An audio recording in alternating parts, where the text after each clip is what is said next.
नमस्कार साथियों, स्वागत है आप सभी का my YouTube channel study 92A में।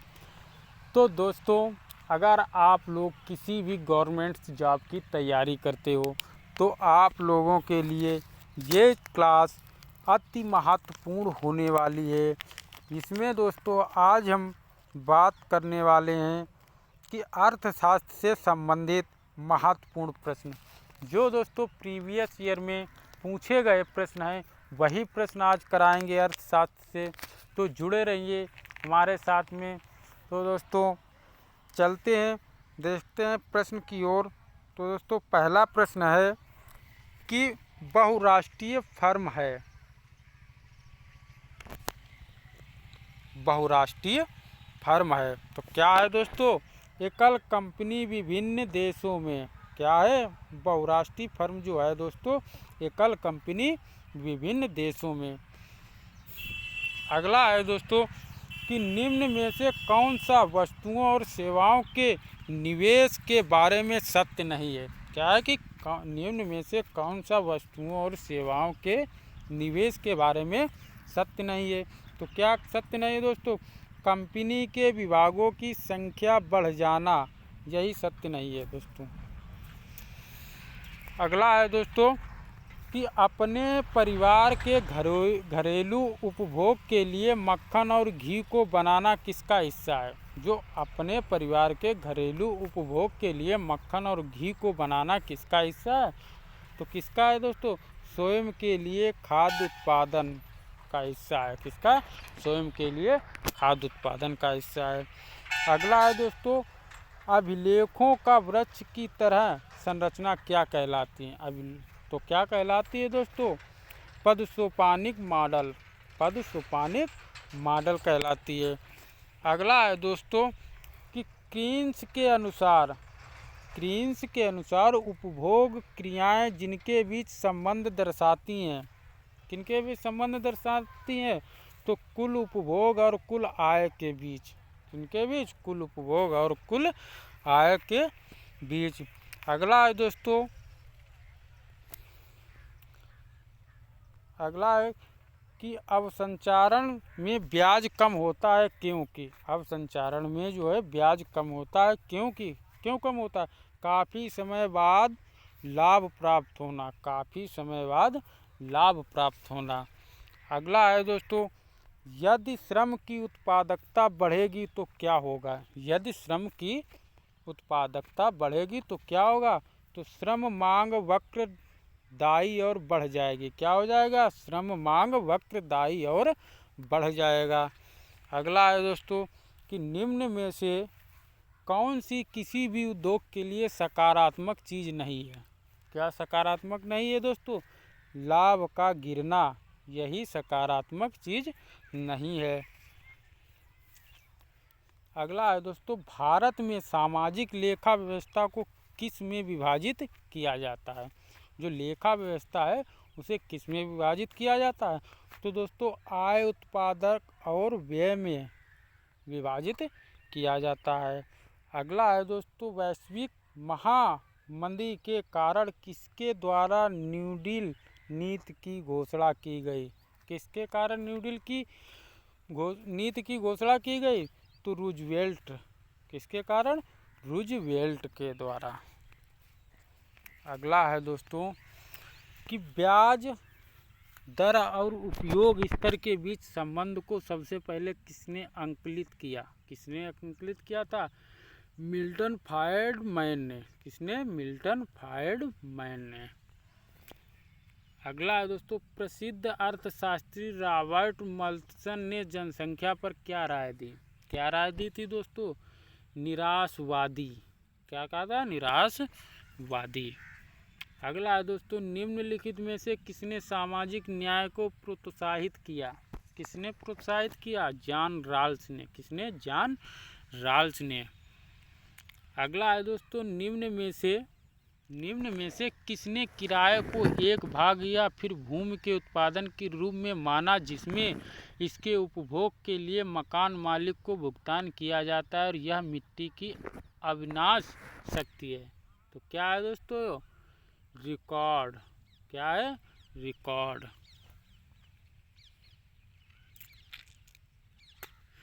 आइकोनोमिया से तात्पर्य है, क्या है? गृहस्थ प्रबंध जो है आइकोनोमिया से तात्पर्य होता है। अगला है दोस्तों कि किसी अर्थव्यवस्था में श्रम की आपूर्ति किस पर निर्भर करती है? तो किस पर निर्भर करती है? जनसंख्या पर निर्भर करती है दोस्तों। अगला है दोस्तों मजदूरी की निधि सिद्धांत किसके द्वारा दिया जाता है? तो किसके द्वारा दिया जाता है? जे.एस. मिल। किसके द्वारा? जे.एस. मिल के द्वारा दिया जाता है। अगला है पूंजीवादी अर्थव्यवस्था का मुख्य लक्षण है, क्या है मुख्य लक्षण? तो दोस्तों निजी स्वामित्व। क्या है? निजी स्वामित्व है। अगला है दोस्तों उपभोग क्रिया उपभोग व के बीच संबंध बताती है, किसके बीच? आय के बीच संबंध बताती है। अगला है दोस्तों निम्न में से किसने यह बताया कि नई पूंजी संपत्ति का निर्माण एक मशीनरी अथवा फैक्ट्री बिल्डिंग की तरह होता है? किसने बताया था? जे.एम. कीन्स ने। किसने? जे.एम. कीन्स ने। अगला है दोस्तों ब्याज तरलता से दूरी का परितेशिक है, या किसने कहा था? तो किसने कहा था? कीन्स ने कहा था। किसने? कीन्स ने। अगला है दोस्तों यह किसने कहा कि अर्थशास्त्र धन का विज्ञान है? बताइए। तो ये किसने कहा था? तो दोस्तों कहा था एडम स्मिथ ने कहा था। किसने कहा था? एडम स्मिथ ने कहा था। अगला है दोस्तों निम्न में से कौन शास्त्रीय अर्थशास्त्री नहीं है? तो कौन सा अर्थशास्त्री नहीं है? तो दोस्तों जॉन मेनार्ड कीन्स जो है ये अर्थशास्त्री नहीं है। अगला है दोस्तों कि धन की मात्रा में मापन करते हुए समान आधार पर लाकर वस्तुओं एवं सेवाओं के संग्रह से राष्ट्रीय आय ज्ञात होती है, या किसने कहा था? तो किसने कहा था? हिक्स ने कहा था। किसने कहा था दोस्तों? हिक्स ने कहा था। अगला है कोर उद्योग कौन है? कोर उद्योग जो है कौन है? आधारभूत उद्योग है। क्या है? आधारभूत उद्योग। अगला है दोस्तों निम्न में से कौन सा श्रम की आपूर्ति को निर्धारित नहीं करता है? कौन नहीं करता है? श्रम की सीमांत उत्पादकता। अगला निम्न में से कौन सी अवधारणा कीन्स से संबंधित नहीं है? कौन सी अवधारणा जो है कीन्स से संबंधित नहीं है? तो पूंजी की सीमांत दक्षता। क्या है दोस्तों? पूंजी की सीमांत दक्षता। अगला है दोस्तों किस अवस्था में अर्थव्यवस्था में संतुलन होता है? तो किस अवस्था में होता है? कुल मांग व कुल आपूर्ति में संतुलन। अगला है दोस्तों श्रम जिसने मूल्य का निर्माण किया इसे इस सेवा के लिए पारितोषिक किया जाता है। क्या कहा जाता है? तो उत्पादकता श्रम कहा जाता है। अगला है दोस्तों अर्थशास्त्र में आधारभूत संरचनात्मक सुविधाओं को कहा जाता है। क्या कहा जाता है? सामाजिक आवश्यक पूंजी। क्या कहा जाता है? सामाजिक आवश्यक पूंजी। अगला है वैश्वीकरण का तात्पर्य है। क्या तात्पर्य है? घरेलू अर्थव्यवस्था का वैश्विक अर्थव्यवस्था के साथ एकीकरण।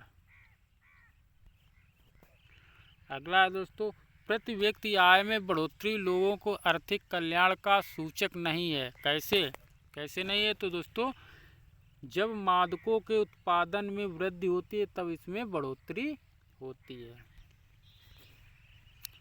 अगला है दोस्तों भारत में गहन पूंजी उद्योग का सर्वोत्तम उदाहरण क्या है?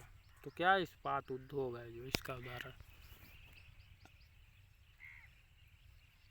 अगला है भारत में वर्तमान समय में सबसे बड़ा राष्ट्रीयकृत उद्योग है। कौन सा है? भारतीय रेलवे है। कौन सा है? भारतीय रेलवे है दोस्तों।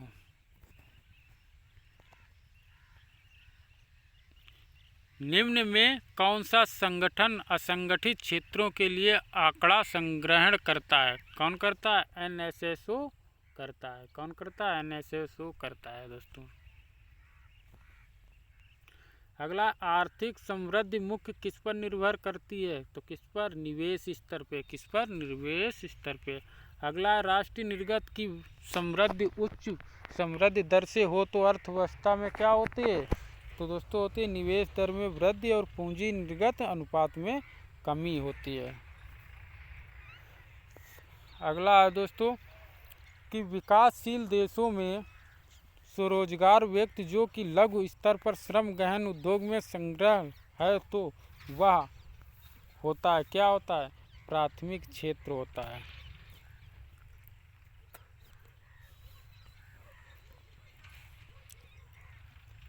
अगला है दोस्तों ICI संबंधित है किससे, रसायन के विनिर्माण की बहुराष्ट्रीय कंपनी। अगला है दोस्तों कि डिपॉजिटरी सेवा से क्या तात्पर्य है, तो क्या है, प्रतिभूतियों को सुरक्षित रखने वाला अभिकारण।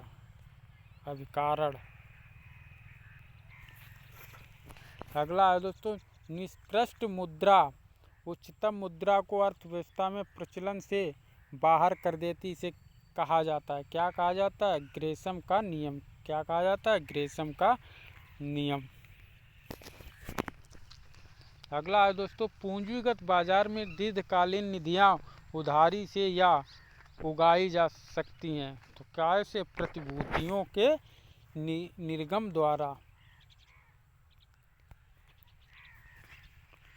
अगला है दोस्तों क्रय शक्ति क्षमता सिद्धांत संबंधित है किससे संबंधित है, विनिमय दर से।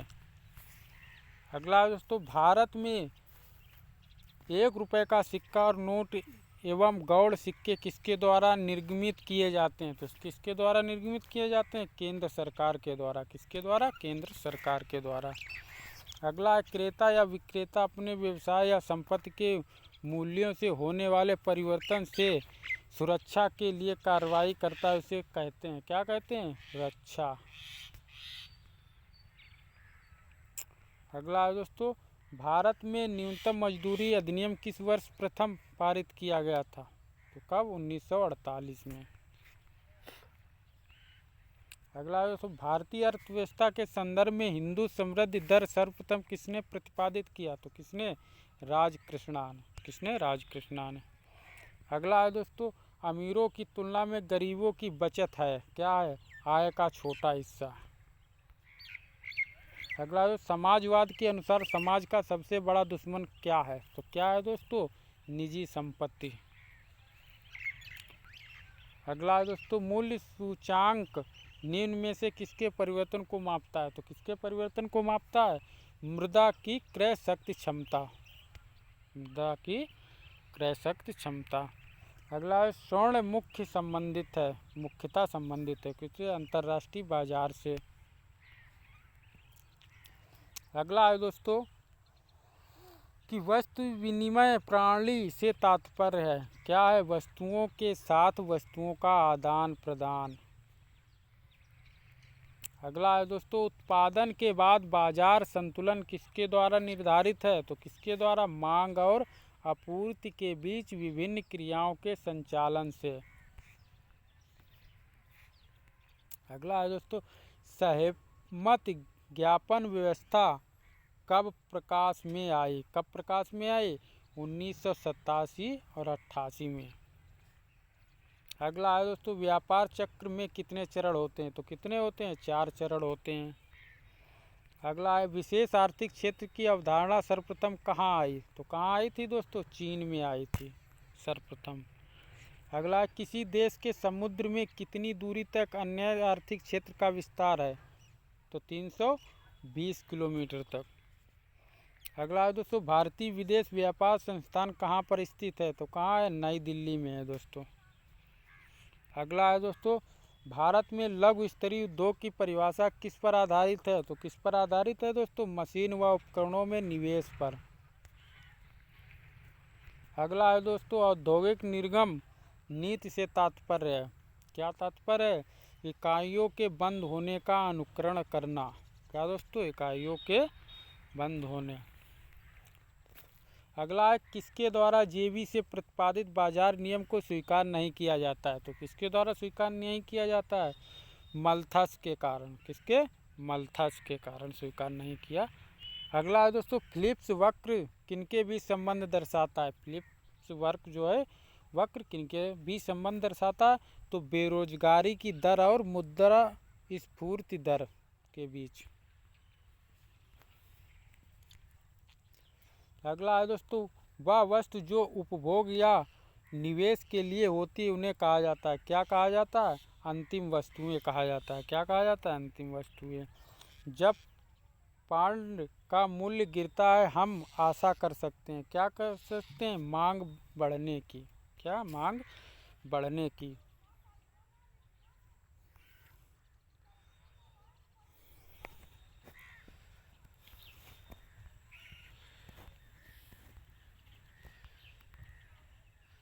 अगला है दोस्तों, एक फार्म मूल्य भेदभाव का अभ्यास प्रैक्टिस करेगी तो क्या होगा? एक उत्पादन के लिए विभिन्न बाजारों में भिन्न भिन्न मूल्य लेगी।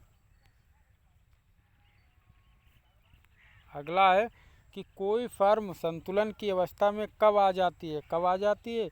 जब सीमांत लागत व सीमांत राजस्व बराबर हो। अगला है, पायों का विनिमय दो देशों के बीच हो इसे कहते हैं, क्या कहते हैं? द्विपक्षीय व्यापार। क्या कहते हैं? द्विपक्षीय व्यापार। अगला है, हवाला है। हवाला क्या है? विदेशी मुद्रा का गैरकानूनी व्यापार जो है हवाला है। अगला है दोस्तों कि FCCB का पूरा नाम है, क्या है? विदेशी मुद्रा परिवर्तनीय बंध पत्र। क्या है? विदेशी मुद्रा परिवर्तनीय बंध पत्र है। अगला है दोस्तों, केंद्रीय कृषि विपणन केंद्र कहाँ पर स्थित है? कहाँ है? जयपुर में है दोस्तों। अगला है, भारत की वित्तीय राजधानी है, तो क्या है वित्तीय राजधानी? मुंबई है। अगला है दोस्तों, नई आर्थिक नीति किसके द्वारा लाई गई थी? तो लेनिन के द्वारा लाई गई थी। किसके द्वारा? लेनिन के द्वारा। अगला है, कार्यात्मक वित्त किससे संबंधित है? तो किससे?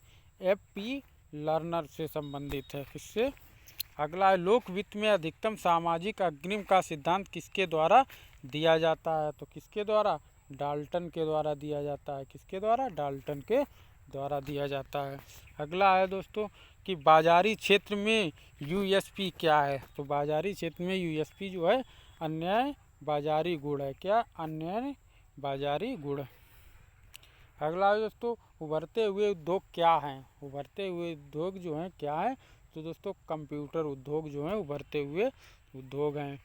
अगला है दोस्तों कि निम्न में से किस देश ने हाल ही यूरोपीय संघ से अलग होने के लिए मतदान किया? तो किसने? यूनाइटेड किंगडम ने। किसने? यूनाइटेड किंगडम ने। अगला है दोस्तों, निम्न में से किस शहर में भारत का प्रथम डाकघर ATM खोला गया? तो चेन्नई में ये खोला गया। अगला है दोस्तों, वित्तीय वर्ष 2017-18 निम्न में से पंचवर्षीय योजना के स्थान पर नीति आयोग ने क्या योजना बनाई? तो क्या योजना बनाई? 15 वर्षीय दृष्टिकोण प्रपत्र। अगला है दोस्तों, निम्न में से भारत में किस राज्य ने जंक फूड पर फैट टैक्स लगाया? तो केरल ने लगाया। अगला है दोस्तों कि निम्न में से कौन भारत सरकार का मुख्य आर्थिक सलाहकार है? तो कौन है? अरविंद सुब्रमण्यम। कौन है? अरविंद सुब्रमण्यम। अगला है दोस्तों, गैर कानूनी धन संग्रह की निगरानी के लिए हाल ही में RBI द्वारा कौन सा पोर्टल लॉन्च किया गया? तो कौन सा पोर्टल? सचेत पोर्टल लॉन्च किया गया। कौन सा दोस्तों? सचेत। अगला है दोस्तों कि निम्न में से किस प्रधानमंत्री द्वारा भारत में पूर्व की ओर देखो नीति की शुरुआत की गई? तो किसके द्वारा? PV नरसिम्हा राव के। PV नरसिम्हा राव के। अगला है दोस्तों, $5 के नोट पर किस US राष्ट्रपति की फ़ोटो होती है? तो किसकी? अब्राहम लिंकन की होती है। किसकी? अब्राहम लिंकन की। अगला है दोस्तों, निम्न में से किस कंपनी ने भारतीय क्रिकेट कंट्रोल परिषद की संरचना व कार्य प्रणाली में परिवर्तन की सिफारिश की? तो किसने की थी? लोढ़ा कमेटी। लोढ़ा कमेटी।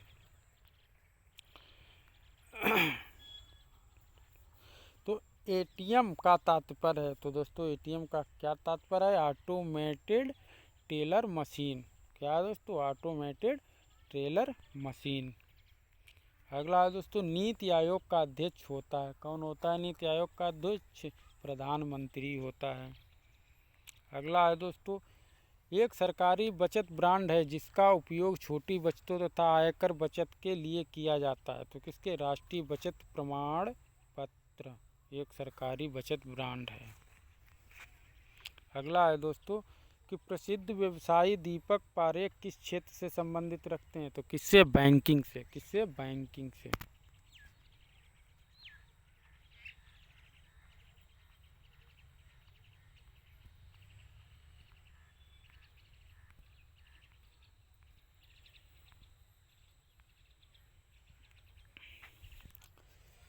अगला है दोस्तों, भारत के सबसे पुराने डाक सूचना ब्यूरो का नाम क्या है, तो क्या है? सिविल। क्या है? सिविल। अगला है तो निम्न में से कौन सा खाद्य सुरक्षा व्यवस्था का घटक है? कौन सा है? Buffer stock. क्या है? Buffer stock. अगला है दोस्तों, निम्न में कौन सी संस्था महारत्न की सूची में नहीं आती है, तो कौन सी है? Hindustan petroleum corporation limited. तो दोस्तों, आप लोगों को ये मेरी क्लास कैसी लगी? अगर दोस्तों ये वीडियो आप लोगों को अच्छा लगे तो वीडियो को, मेरे चैनल को सब्सक्राइब करें, अपने दोस्तों को शेयर करें और कमेंट करके ज़रूर बताइएगा दोस्तों कि आप लोगों को ये वीडियो कैसा लगा। तो आज के लिए इतना ही दोस्तों, मिलते हैं नेक्स्ट क्लास में, तब तक के लिए जय हिंद, जय भारत।